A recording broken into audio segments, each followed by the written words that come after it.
Allah böyle Türkiye devletine ben kurban olum.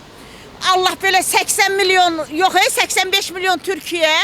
Artık Azerbaycan 10 milyon değil. 95 milyondu ele.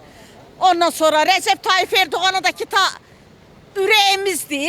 Karabağ aldık, Karabağ bizimdi. Burada ne kadar Ermeni varsa köpek kim onların hepsini kavun geçsin. Anladın mı? 30 senede ağlayıram, 30 senedir ağlayıram. Evim dolu kaldı, cehizlerim dolu kaldı, gençliğim gitti. Her şeyim gitti, ailem gitti, evim gitti, yakınlarım gitti Ermenilere. Bu kadar kurban olayım. He, Allah razı olsun. Ne diyeyim yani ki şükürler olsun ki Karabağ aldık. Şükürler olsun ki Karabağ aldık. Anladın mı? Şükürler olsun ki Karabağ aldık. Ama Türkiye'nin sayesinde aldık. F-16'ların sayesinde aldık. Anladın mı? Hulusi Baba'nın sayesinde aldık. Mevlüt Çavuşoğlu'nun sayesinde aldık. Anladın mı? Bu kadar. Bu kadar. Ermenileri it kimi kovduk. Ha benim prezidentim. Benim İlham Aliyev'im. Haydar Aliyev babamın oğlu var ya. Onun böyle bileğinin zərbesine kaçtılar gittiler köpek kimi. Aliyev'im var ya benim o 2 metre boyunda. Erdoğan da 2 metre, Aliyev de 2 metre.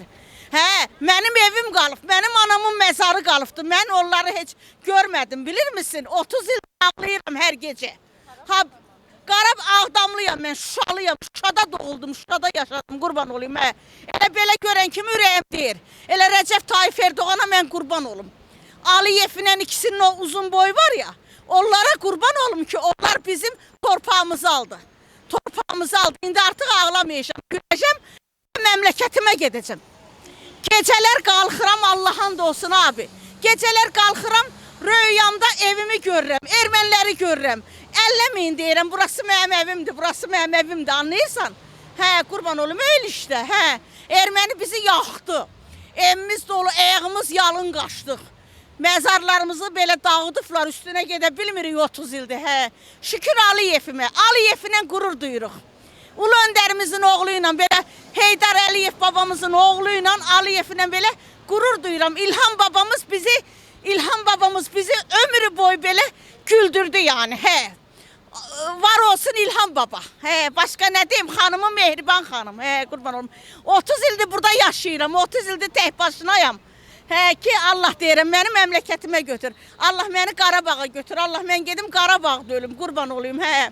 Koronadan dolayı eldivenler giymişim. He. Yani böyle. 30 ilde ağlayıram. Her gece rüyamda Qarabağ'ı görürüm. Her gece. Artık rüyalarımız şey oldu yani. Torpağımız gerçek oldu. Sana kurban olum. Öztürk'e kurban olum ben. He, Recep Tayyip Erdoğan, Hulusi Baba, Mevlüt Çavuşoğlu. Ermeniler gördü ki Azerler yalnız değil artık. Anladın mı? Ne kuvvelerimiz var. Canavar askerlerimiz var.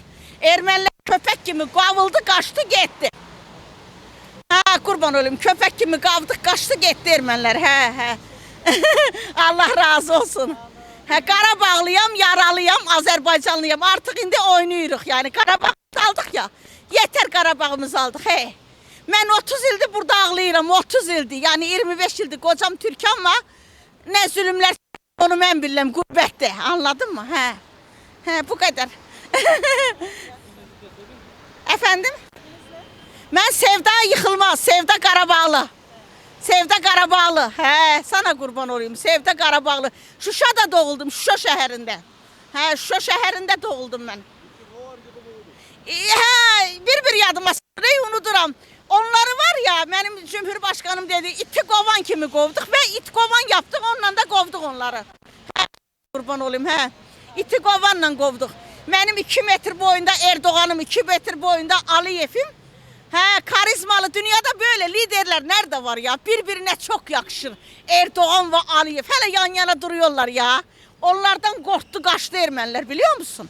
Canım benim Allah size değmesin. Allah size can sağlığı versin. Şimdi oğlum burada askere gidecek. Benim yaşıtlar torun gezdiriyor. Ben daha yeni çocuk askere göndereceğim. Niye? Sebep ne?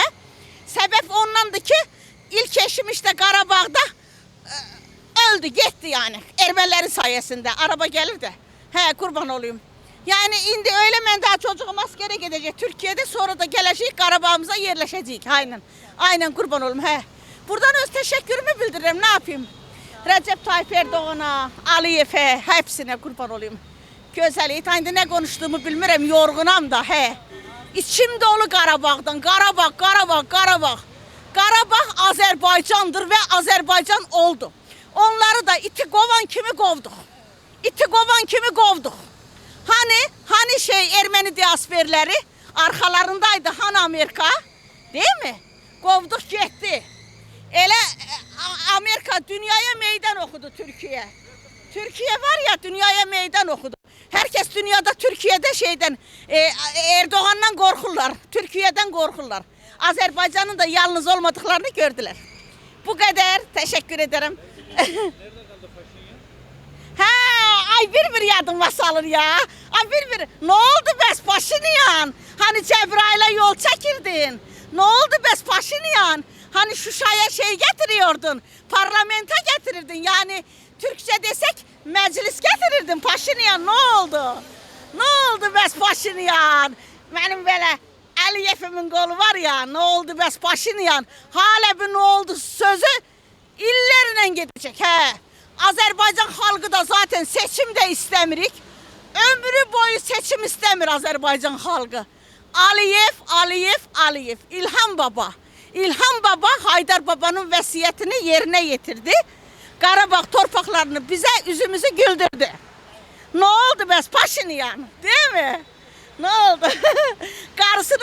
Karılar gitmişti Ermenistan'da savaşmaya canımın içi. Ne oldu bəs Paşinyan? Ne oldu bəs? Bizi çok ağlattınız. İndi gülürəm Paşinyan, gülürəm. Sana kurban olayım. Allah senden razı olsun. Ne oldu bəs?